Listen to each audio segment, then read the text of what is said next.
Hi everyone. Okay, do you ever feel like your goals are too big? Do you ever feel like your goals are so big, they're so far away, you will never accomplish them? You don't even know the roadmap. Like it is so, the distance between where you are and where you want to go is so far, you can't even envision what this would look like.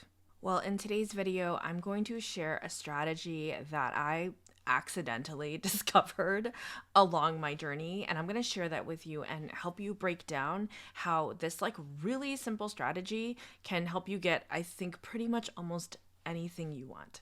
I'm going to call it the small steps strategy, or like the tiny details strategy. And if you don't know me, my name is Mandy. I am a career coach and a writer, and I talk about how to bring more joy and creativity into your life. Okay, so let's get started. I'm going to start this video by talking about the everyday stuff. Okay, trust me, it's going to build. But let's talk about your everyday house or apartment wherever you're living. Okay, so if you are like most of us, your house gets messy. My house gets messy. Okay, and it's something that I have to deal with all the time. There's always dirty dishes in the sink. There's always laundry to be done. There's always just like random stuff everywhere, especially if you have a family and if you have kids. Like this is just this is just living. Okay, no surprise. So when it comes to these everyday tasks, and I'm gonna use the dirty dishes in the sink as an example. Okay, when it comes to these everyday tasks, I would find sort of like a little bit of like tension or like pressure mounting. I would like see the dishes in the sink. I would get really stressed out. I would look at them. I'd be like, I don't want to do that right now. And then let's say I'd had my breakfast and I had my lunch and maybe the kids had some food and all of a sudden the sink is like 3/4 full. Okay, so I could stare at that forever and I could just let it stress me out and I don't know where to start or what to do. Okay, my strategy for doing this is I literally tell myself just wash one dish. I pick the easiest dish to wash, it's usually a plate, and I pick it up. I get some soapy water on it, I put on my dishwashing gloves, and I just wash the one dish. Now, I don't know the science behind this, but I feel like when you wash that one dish, I get like the tiniest of tiny dopamine hits. And then all of a sudden I'm like, oh, I could do another one. Then all of a sudden I'm picking out another plate and I'm washing that, putting that in the dryer. And like I have a dishwasher and we usually use it at night. But like during the day when it's just like the little random plates and like, sandwichy things or whatever, like I just hand wash it cuz to me it's easier and faster. Okay, so now I've washed two plates, right? There might be still something like yucky like a pan with, butter or like grease in it, right? So I'll move that out of the sink and I'll start putting some soap in that and letting that soak. Okay? But pretty soon I've washed all the dishes and it has literally only, if you guys have ever timed this, washing the dishes literally only ever takes 3 minutes. And then I'm like, okay, 3 to 5 minutes, 7 minutes at most, right? And then I'm like, oh my God, it's done. Like, what was I stressed out about? Like, I think it's just because it's gross and there's like bits of food and then you have to like take the strainy thing and like bring it over to the compost. Like, it's gross, right?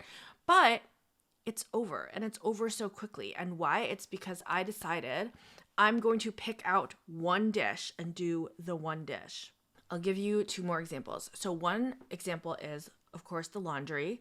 And I don't know about you, but like I'm great at getting all the clothes together. I'm great at throwing all the clothes in the washer. Once the clothes are in the dryer, and like, by the way, I know I have a huge luxury. I have a washer dryer in my house. There were years when I lived in New York and we had to literally like cart the stuff to a laundromat. Okay, so this is very niche. I understand that. But basically, I'm great at doing the laundry. I'm terrible at folding the laundry. I don't be like laundry sitting in the dryer for like a day or 2 days or 3 days.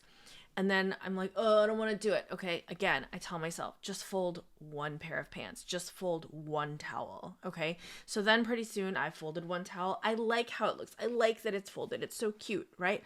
Then I'm like, all right, I'm here. I'm going to just put on my little show. I might as well just do it, okay? So the idea here is anytime you have a task that feels crazy, that feels insurmountable, you need to take the smallest part of that task and break it down into small steps and just complete one part of it. Even if the task has 100 parts, just complete one. Okay, let's move the conversation now into something larger, into something tangible and meaningful in your life. Okay, so I'm gonna go back to the story of how I became a published author. Now, it is even totally surreal for me to be filming this video on YouTube talking about how I became a published author because it was like a year ago today that I believe I was Googling how the fuck to become like I had no idea. And I've talked about this before, but I didn't have any connections. I didn't know anyone in publishing. This is like I had zero reason, I had zero connections, I had zero expertise. I had zero published works also. Okay? But I had a dream. And if you look at my bookshelf, I don't know, I think it's like blurred out, but you can pretty much see that I have a ton of books, and all of the books, this is my bookshelf, all of the books here are self-help books. Like, I am obsessed with self-help. I love it. I feel like I've been reading it for a decade or more because I always wanted that kind of older sister vibe to be like a guiding light. Like, I always was looking for advice. And I loved reading something where I felt like the person was talking to me. It felt like a private little coaching session. And it also felt like I could learn things. So I have been a total self-help junkie. Like, I'm obsessed. I've been obsessed forever. So I don't know. I just kind of always knew that, like, if I were to write a book, you know, they say like you're supposed to create the art that you want to see in the world, or like create the book that you want to read. And I knew, I was like, if I'm going to ever write anything, my first thing I know is going to be self-help. It's going to be a book that is like talking to, like, I know the tone, the cadence, the formula, like I get that. I get that world, and I know what's good. And I know it's crazy, but I think I want to write one. And who am I and who's going to listen to me? I don't know. Okay, this was before I had a YouTube channel. When I really started in earnest, I had a small TikTok page, okay? But again, it was like nowhere near where it is now. And I just knew that I wanted to contribute. I knew that this was something that I wanted to be a part of. It was a skill set or a level of mastery that I wanted to build for myself. So when I looked around and I was like, how am I going to break in? How am I going to pitch? Who's ever going to listen to me? What am I going to do? I didn't know. I had no idea how I was going to do it. Okay. I believe that there were two things that led to me actually being able to pull this off. Okay. The first is, and this may sound unrelated, but it is not. The first is that I decided to temporarily get like a month-to-month small office downtown where I live in Oregon. So at first, what I was trying to solve was just a logistical problem. I lived here, my kids' school was here. I didn't want to be driving back and forth. I felt like it was a waste of time. I was like, maybe there's something in the middle where also, what if I could have a private space just to myself? Okay, at the time, I wasn't really monetized on social media. I was just making money on doing one-to-one private coaching. I was still running a full-time just coaching business. And I did the math and I was like, okay, the rent is $695. And if I can, all I have to do is at least break even, right? And do that many coaching sessions. And then from there, I can pay the rent. Like, that's how I thought about it. But I had a dream. And if you look at my bookshelf, I don't know, I think it's like blurred out, but you can pretty much see that I have a ton of books, and all of the books, this is my bookshelf, all of the books here are self-help books. Like, I am obsessed with self-help. I love it. I feel like I've been reading it for a decade or more because I always wanted that kind of older sister vibe to be like a guiding light. Like, I always was looking for advice. And I loved reading something where I felt like the person was talking to me. It felt like a private little coaching session. And it also felt like I could learn things. So I have been a total self-help junkie. Like, I'm obsessed. I've been obsessed forever. So I don't know. I just kind of always knew that, like, if I were to write a book, You know, they say like you're supposed to create the art that you want to see in the world, or like create the book that you want to read. And I knew, I was like, if I'm going to ever write anything, my first thing I know is going to be self-help. It's going to be a book that is like talking to, like, I know that I know the tone, the cadence, the formula, like I get that. I get that world, and I know what's good. And I know it's crazy, but I think I want to write one. And who am I and who's going to listen to me? I don't know. I don't know. Okay, this was before I had like any kind of YouTube channel, like any following, whatever. I just was like, okay, I am going to try this. And I just knew that I wanted to contribute. I knew that this was something that I wanted to be a part of. It was a skill set or a level of mastery that I wanted to build for myself. So when I looked around and I was like, how am I going to break in? How am I going to pitch? Who's ever going to listen to me? What am I going to do? I didn't know. I had no idea how I was going to do it. Okay. I believe that there were two things that led to me actually being able to pull this off. Okay, the first is, and this may sound unrelated, but it is not. The first is that I decided to temporarily get like a month-to-month small office downtown where I live in Oregon. So at first, what I was trying to solve was just a logistical problem. I lived here, my kids' school was here. I didn't want to be driving back and forth. I felt like it was a waste of time. I was like, maybe there's something in the middle where also, what if I could have a private space just to myself? Okay, at the time, I wasn't really monetized on social media. I was just making money on doing one-to-one private coaching. I was still running a full-time just coaching business. And I did the math and I was like, okay, the rent is $695. And if I can, all I have to do is at least break even, right? And do that many coaching sessions. And then from there, I can pay the rent. Like, that's how I thought about it. I knew that I wanted to have a private space for once, right? Because the entire pandemic, all of that time, I had never had my own kind of office, a place to go, right? And I didn't know this at the time, but it really did help legitimize myself to myself, because I had to like pack a lunch because mommy's going to the office. Do you know what I'm saying? Okay, so this all started with the smallest action. It was just me Googling office rental near me and then finding one that looked kind of good on Instagram. And the small action was that I called them and I was like, hey, I saw that you have some openings. And the lady who picked up the phone was like, yeah, I'm around if you want to come by. And I was like, I can be there in 10 minutes, right? That was the action that led me to be like, yeah, cool, because it solves my transportation issue. I don't have to drive all the way back home. It's like near the school-ish, right? Solves that problem. I know that financially I've saved up enough, and I know that I just have to make $695. And if I can do that, then it pays for itself, right? And once I saw it, I was like, this is great. It works. And then everything was set into motion. Okay. So that was the first piece, was like, I had the weird idea that maybe I should get an office for myself. By the way, I only stayed in this office for, I think, 5 or 6 months, but I believe that that was the catalyst for me, because it was a quiet space. You know, you've heard that saying. It's like, give a person 4 walls. Specifically, it's like, give a woman 4 walls. Okay. I don't want to make it a gendered thing, but I mean, as a mom, it is, right? It's like, give a woman 4 walls and they can accomplish almost anything. But how did that all start? Started with a little fart of an idea, being like, I could cut my commute down, and wouldn't it be great to have a space of my own? Okay, then once I had a space of my own, and once I had the ability to be like, hey, what is it that you want in life?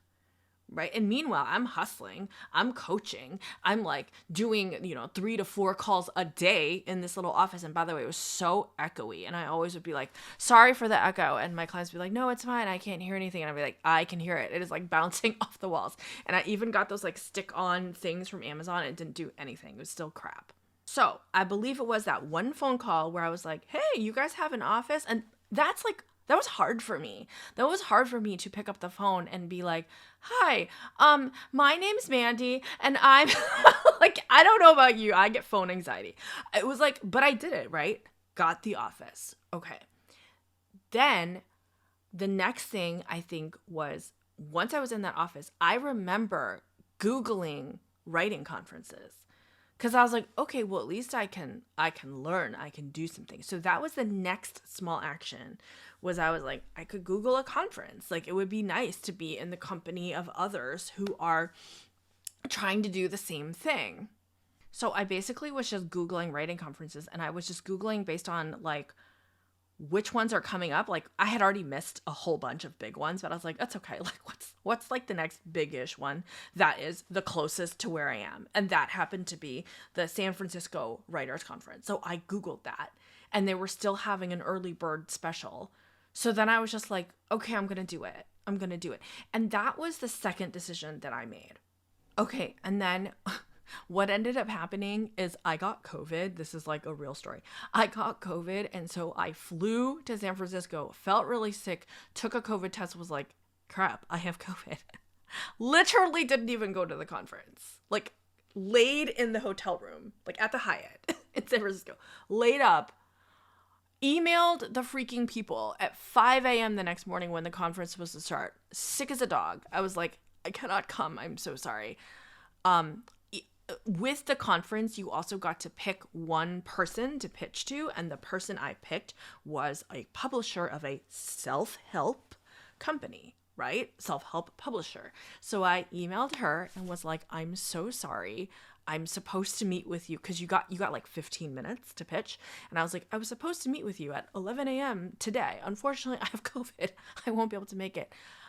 So sorry if I'm a no-show. Getting on the plane soon. Okay, basically.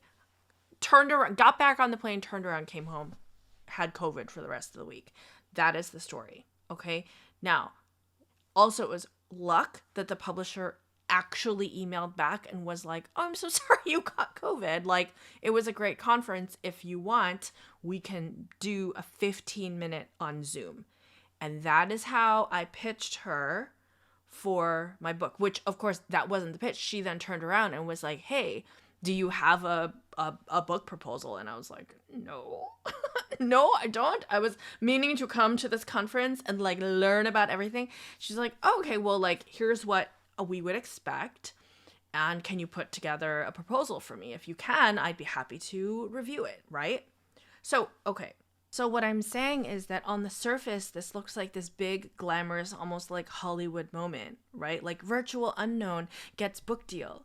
But actually, when I look back, it was just a series of small moments that led me to, I mean, yeah, a bigger moment. But I didn't do anything dramatic. It was actually sort of quiet. I didn't talk to many people about it. I didn't tell a soul that I was pitching to this publisher. You know, I just kind of kept it to myself, and I just had this quiet dream, and then I just took small but deliberate steps towards it. I did the equivalent of washing the first dish, right? So in my life, I was like, oh, it'd be great to have a little bit more quiet, a little more space. What would that look like? Oh, I could get this little office. Okay. Then I got the office. That was like the little step.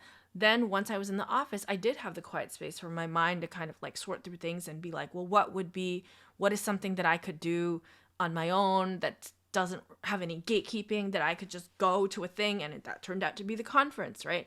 And then, yeah, there was another decision point where it was like, okay, so you get one 15-minute slot. Who do you want to pitch to? You know, and yeah, me and my husband did sit down. There was a whole list of people, and we looked at it, and we thought, well, we just saw that, oh, it's a self-help publisher. That makes sense given who I am. So let's do that. Right? So yeah, but there were pretty much 3 small decisions that led to me getting a book deal. But it wasn't, there was no fanfare, there was no fame, there was no, this YouTube channel didn't exist. Like, it was just me in my literal house doing small shit for myself.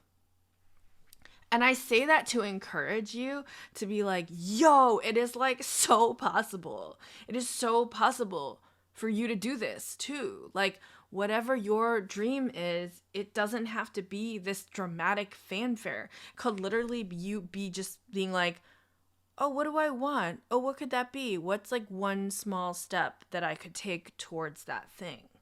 Okay, so I'm going to do two more examples. Okay, so one example that I want to talk about is also your creativity, okay? Because I know it can feel so overwhelming and so much like you need to have a whole art studio and you need to have all these supplies and you need to art is a practice that you have with yourself.